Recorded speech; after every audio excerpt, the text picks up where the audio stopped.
Bismillahirrahmanirrahim. Selamat pagi. Assalamualaikum warahmatullahi wabarakatuh. Bertemu lagi dengan Pak Handi untuk kelas 7 yang pada kesempatan kali ini kita harus PJJ.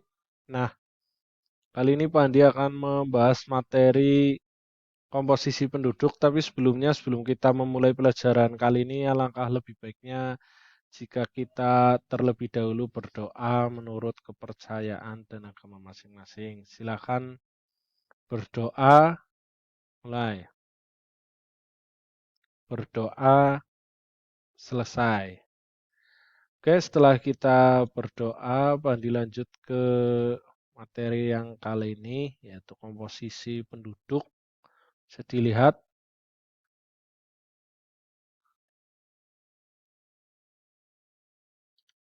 komposisi penduduk. Ya, sebagai contoh gambaran wajahnya sangat banyak sekali. Nah, kita langsung saja. Tujuan pembelajaran kali ini yang pertama peserta didik dapat memahami pengertian komposisi penduduk dengan baik. Kemudian peserta didik dapat menjelaskan komposisi penduduk berdasarkan usia, pendidikan, pekerjaan, ataupun usaha dengan baik. Dan yang terakhir, peserta didik dapat menghitung pertumbuhan penduduk dengan baik. Saya lanjut saja. Ini sudah ada di buku paket maupun buku pendamping kamu. Pak Hadi hanya menjelaskan saja.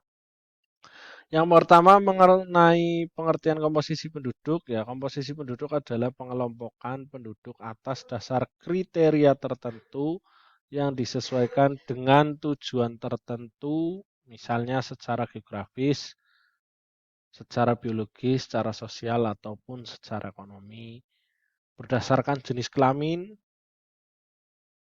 penduduk dikelompokkan menjadi laki-laki, perempuan, sementara berdasarkan umur dikelompokkan menurut rentang-rentang tertentu. Misal usia yang belum produktif, usia yang sudah produktif, dan yang sudah tidak produktif. Ini saya kasih gambaran tentang komposisi penduduk berdasarkan usia.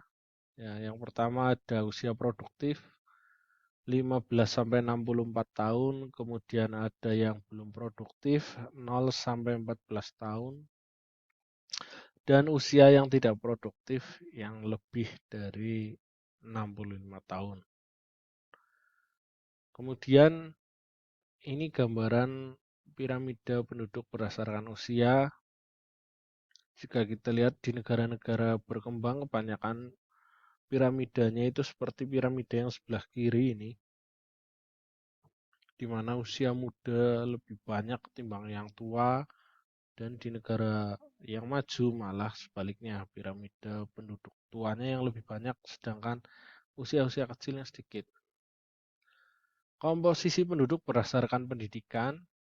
Pendidikan menjadi salah satu tolak ukur atau indikator negara itu maju atau tidak. Semakin negara itu maju, biasanya pendidikan dari warga negaranya itu tinggi-tinggi dan kualitasnya juga bagus-bagus.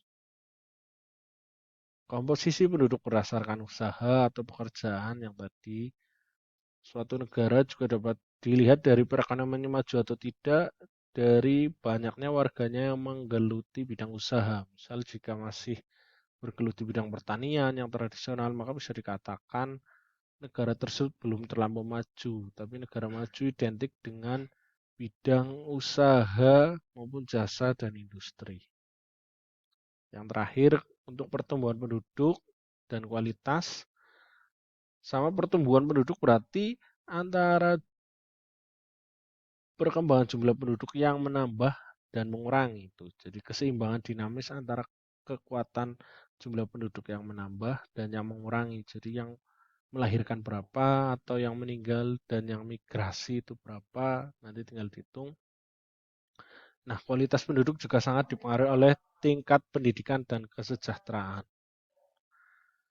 Terima kasih, sekian ya. Nanti kita bisa memulai lagi pembelajaran untuk pertemuan yang akan datang. Jika ada yang belum paham bisa ditanyakan melalui WA. Saya kira cukup sampai sini dulu. Wassalamualaikum warahmatullahi wabarakatuh.